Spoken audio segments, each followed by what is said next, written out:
الله الرحمن الرحیم.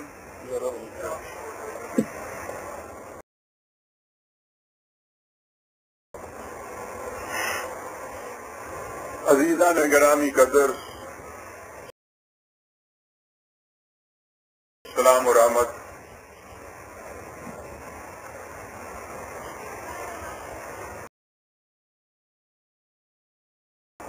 جو قوم اپنے محسنوں کی یاد کو تازہ نہیں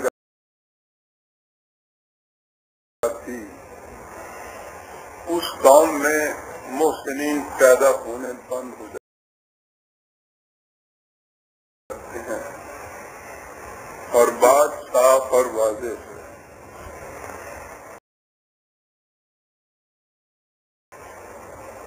محسنین کی یاد تازہ رکھنے سے مراد یہ ہے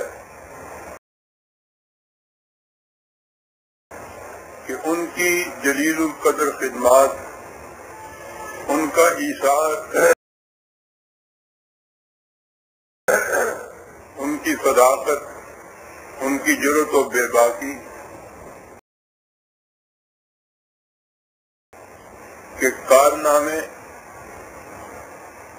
قوم کی آنے والی نسل کے سامنے رکھے جائیں، تاکہ یہ چیزیں ان کے لیے اسی قسم کی خدمات سر انجام دینے کا جذبہ محرکہ بنے. اگر یہ باتیں ان کے سامنے نہ آئیں تو ان کے پیش نظر کوئی ماڈل ہی زندگی کا نہیں ہوتا.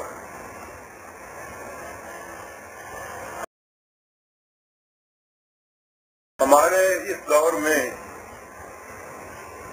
محسنین کی صف میں 3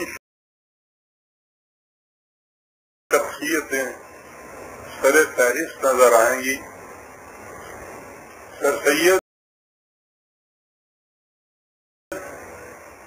علامہ اقبال، قائد اعظم علیہ الرحمہ. آج 30 دسمبر 1983 کا یہ اجتماع قائد اعظم کے یوم پیدائش کے سلسلے میں منعقد ہوا ہے. اور جیسا کہ آپ کو معلوم ہے، قائد اعظم اور تحریک پاکستان تو دو اہم ہیں، ایک ہی حقیقت کے 2 پہلو، ایک ہی سکے کے 2 رخ. اس لیے ان کے ذکر میں تو پاکستان کی تاریخ کی پوری داستان ساتھ آ جاتی ہے. جیسا کہ آپ کو معلوم ہے، میرے آج کے خطاب کا عنوان ہے منزل انہیں ملی جو شریک سفر نہ تھے. لیکن جیسا کہ آپ دیکھیں گے کہ بات اس سے بھی ذرا آگے چلی جائے گی. یہی نہیں کہ منزل انہیں ملی جو شریک سفر نہ تھے، بلکہ منزل پہ وہ قابض ہو گئے یا مدعی ہیں اس کے ملکیت کے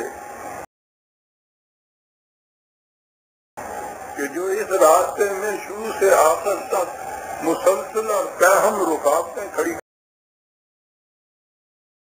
کرتے چلے گئے، جنہوں نے پوری تاریخ پاکستان کے زمانے میں اس کی ایڑی سے چوٹی تک کی مخالفت کی، ہر ممکن کوشش کی کہ یہ ناکام رہ جائے. اس لیے شریک سفر کی بات ہی نہیں ہے. اس منزل میں یہ تو اعظم تھے.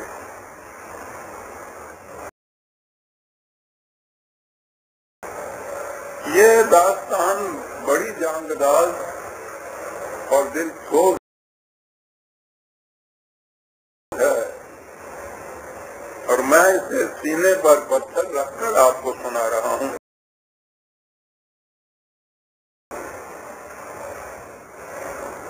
ہم اپنی روداد کیا سنائیں،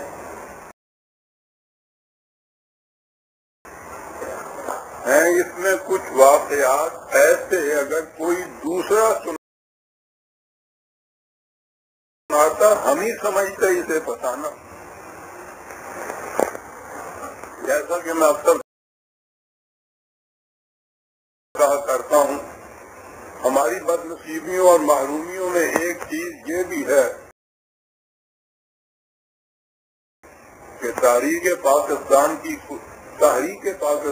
کی کوئی مستند تاریخ ہمارے پاس نہیں ہے۔ بہرحال ابھی کچھ لوگ شاخ خزاں دیدہ کے زرد پتوں کی طرح موجود ہیں، انہی میں سے یہ ہیج منا بھی ہے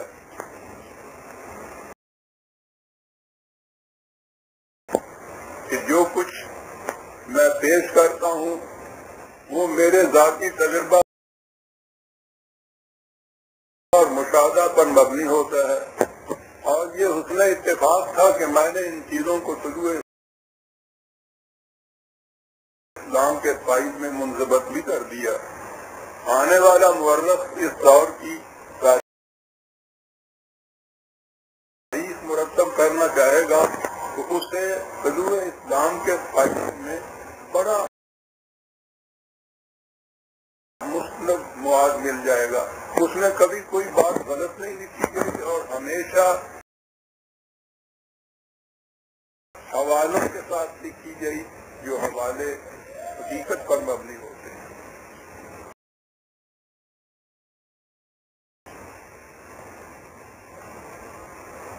مطالبہ پاکستان کی مخالفت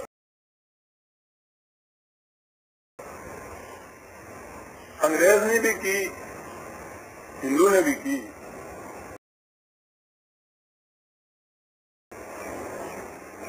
لیکن ان کی مخالفت کا سلسلہ تقسیم ملک کے بعد ختم ہو گیا۔ اس لیے مجھے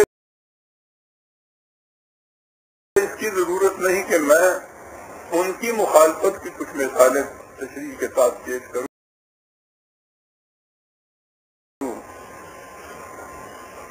البتہ ایک دو مثالیں پیش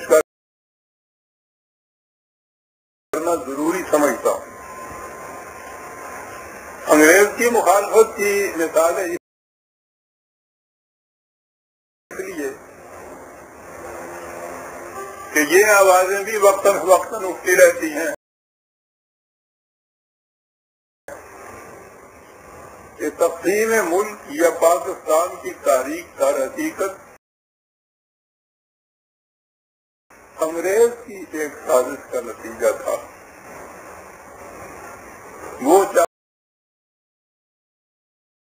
چاہتا تھا کہ ایسا ہو جائے، تو گویا اس کے بعد وہ کہتے ہیں کہ قائد اعظم یا لیگ کے آیان وہ تو اعلی کار تھے انگریز کی سازش کا۔ اس بات میں قائد اعظم اور انگریز کی کشمکش کو جو 10 سال تک پھیلی ہوئی تھی اس کی تفصیل میں نہیں جانا چاہتا،